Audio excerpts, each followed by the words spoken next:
नमस्कार दर्शक बंधु ओडिया कथा चैनल को बहुत बहुत स्वागत। आश्विन मासर अमावास्या बा महालय अमावास्या पड़ी थाए पोलरी ओषा। यह मध्य फुलेरी ओषा बा वज्र महाकाली व्रत रूपे यह ओषा परिचित। यह मुख्यतः दक्षिण ओडिशा रे यह व्रत पालन करिथांती। माँ माने पिला मानकर मंगल सुमरी यह व्रत रखिथांती। व्रत दिन माँ माने सकाळु उठी नित्य कर्म सारी वज्र महाकाली पूजा पाई घर को सफासुतरा करिवे। पूजा स्थान को लिपापोछा करी परिष्कार करिवे एवं पूजा करिबा स्थान रे चिता पकाइबे।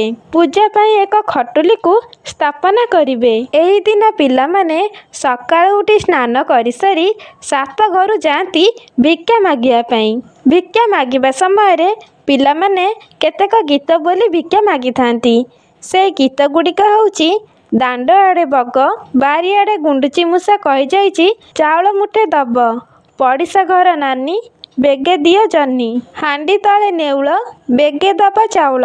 एहीपरि भाବରେ गीत गाई भिक्षा मागी थांती एवं एही भिक्षारू मिलिथिबा चाउल पनीपरिबा इत्यादि को नहीं पूजा रे लगा जाई थाए। पूजा करिबा पई आगरू शिलपुआ को धोई सफा करी रखिथिबे एवं कंचा हलदी को बाटी करी रखिथिबे। पूजा स्थान रे शिलपुआ को रखी बटा जाइतिबा हलदी बाटण को शिलपुआ रे लगाइबे एवं सेतिरे माँकर प्रतिमा तैयारी करिबे।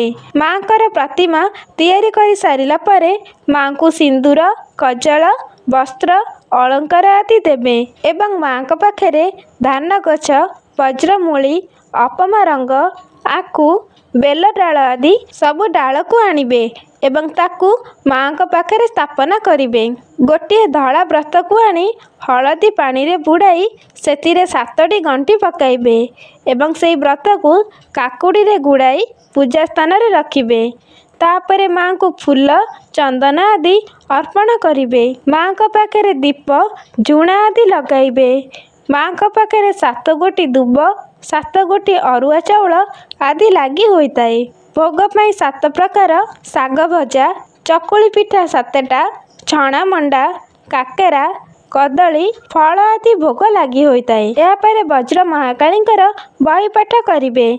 बही पढ़ी सारिला परे 7टी कखारू पत्र रे तैयारी करी रखिथिबा भोग को बढ़ा जाए जथा खेचड़ी आंबिल आराद्रा अटकाली 7 प्रकार साग भजा मंडा पिठा घांट तरकारी इत्यादि व्यंजन प्रस्तुत करी 7टी पत्र रे बढ़ा जाई थाए। भोग बाड़ी सारिला परे माँ को पाखरे भोग लगाइबे। भोग लागिला परे घर लोक एवं पड़ोशी मानंकु भोग दिया जाई थाए। माँ को पाखरे जो हलदी सूता पूजा होई थाए से हलदी सूता को निज पिला मानंक हाथ रे बंधा हुए एवं जो डाल गुड़िक माँ को पाखरे पूजा होई थाए से डाल को गुरुजन माने पिला मानंकु आस्ते आस्ते बाड़े थांती। यह कथित अछि जे माँ वज्र महाकाली पिला मानंकु वज्र परी रखि थांती।